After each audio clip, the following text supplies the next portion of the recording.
Welcome and thank you for coming to my presentation on the three thieves, also known as GasTon, Rachins, Camberley, and Tonchin.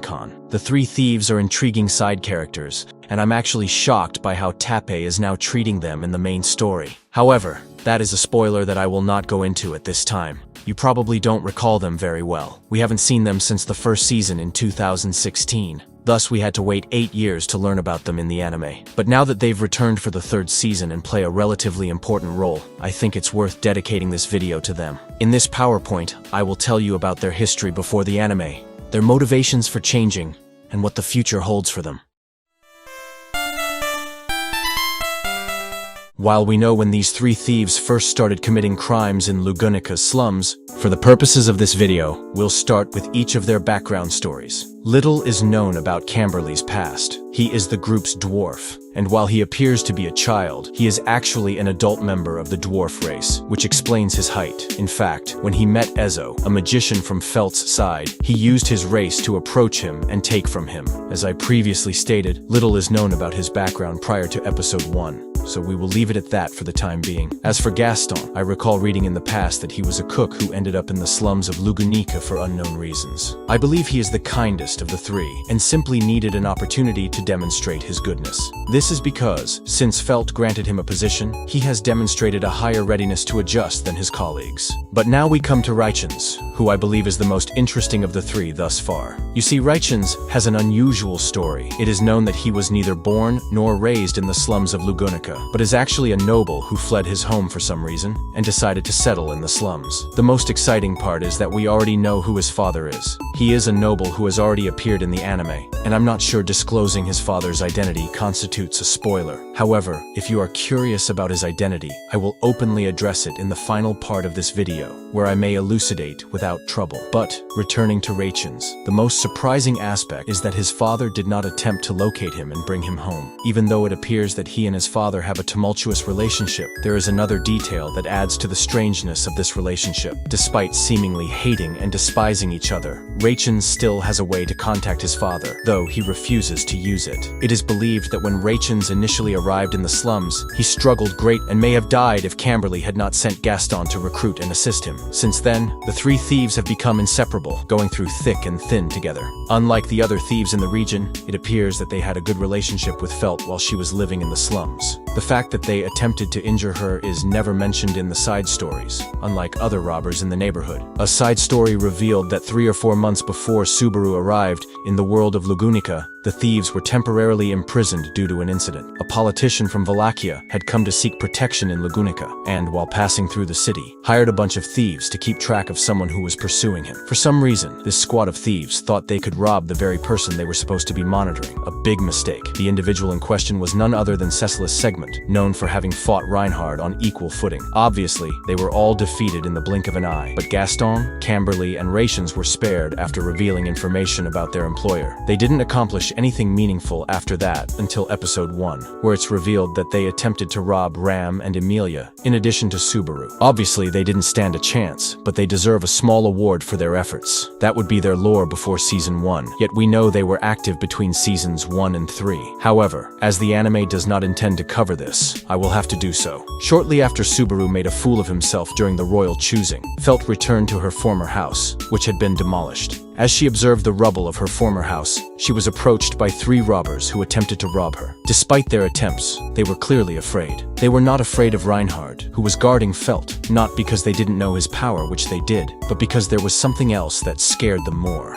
That something was the fact that they appeared to have failed to accomplish a work for Russell, the merchant guild owner. He appeared in the first season, and while he first appeared to be an influential corporate figure, key disclosures in the novel reveal that he is far more important and deadly than he appears. But this is a secret among the upper class, and guess who is alerting them that they are in trouble? Rachins is the one who points up the group's perilous predicament. When Felt sees the trio's desperation, she takes pity on them and gives them work. However, she doesn't do it out of sympathy or anything like that. She does it because she claims she wants to transform the kingdom, and if she can't improve the lives of these 3 unlucky souls, she won't be qualified for her ultimate goal. The criminals then decide to take on the task. Furthermore, being close to Reinhard would also keep them safe. Even if Russell sincerely desired vengeance, it would be tough with the Sword Saint around. This is how the 3 thieves started working for Felt, albeit by the third season, they were completely committed to her. However, this was a process. They tried to escape several times during their imprisonment, but getting to know Felt and understanding her intentions for competing in the royal selection led them to eventually decide to be loyal to her. You see, Felt persuaded them by stating that while the reason she spared them from Russell was not honorable, she still felt compelled to improve the kingdom in her own way,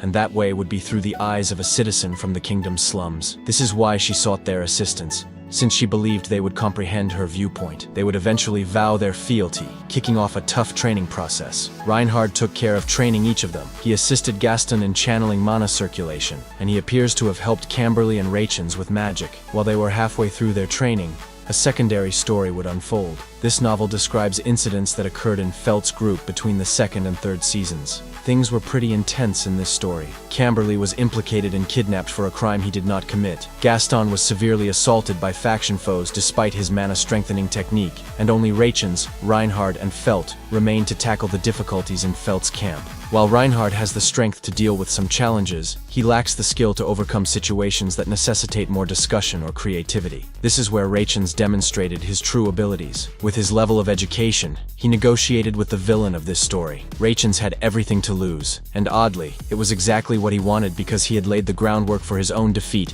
to become his victory in some way. The most intriguing aspect is that the villain consented to talk with him after Rachins promised her a secret appointment with his father, Helene. The villain, knowing the importance of his father, couldn't pass up the opportunity and consented to the discussion, so digging her own doom. A fascinating point to note is that Camberley and GasTon both obtain girlfriends in this novel, albeit GasTon also serves as a replacement father to the son of a single mother. That is how they get to episode 1 of the third season. But let's go on to the next section.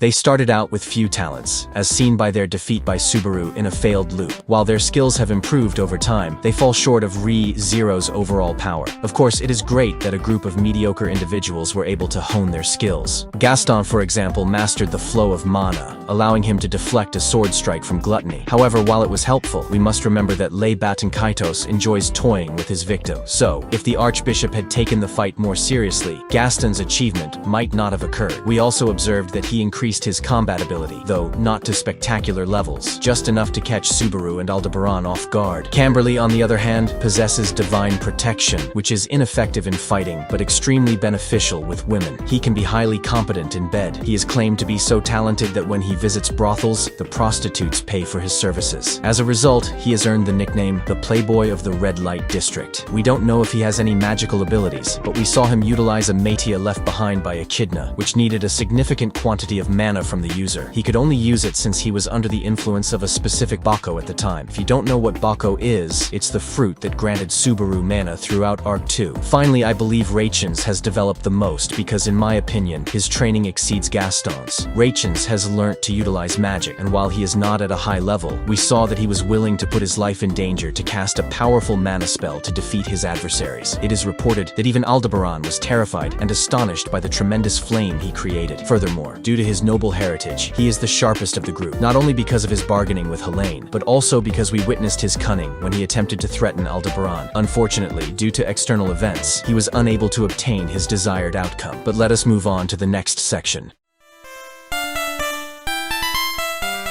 There is little doubt about their standing on the power scales. They are still weak despite the training they have got, yet they may be extremely tough to deal with when they put their lives in danger for something. That is what happened in a recent occurrence in the story, which I shall discuss briefly. In summary, they are more powerful than Subaru, but so is everyone else in Re:Zero.